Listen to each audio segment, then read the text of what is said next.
2022 VW Taos crash tests hold it back from top safety pick. Much of the competition does better. The 2022 VW Taos is a highly practical and reasonably priced little crossover, but it apparently has room for improvement in terms of safety.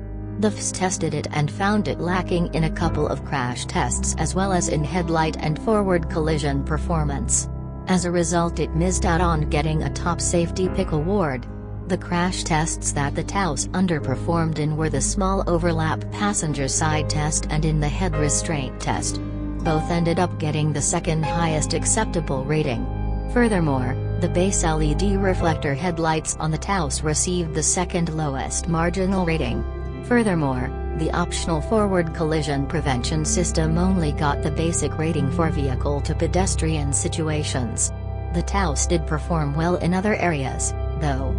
Every other crash test yielded the good rating. Also rated good were the optional LED projector headlights, the forward collision system's vehicle-to-vehicle performance and latch child seat anchor usability.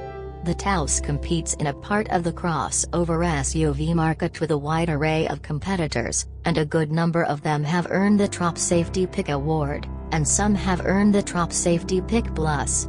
Among the basic winners are the Buick Encore GX, Kia Seltos, Subaru Crosstrek and Toyota CHR. Top Safety Pick Plus winners include the Chevy Trailblazer, Ford Bronco Sport and Mazda CX-30.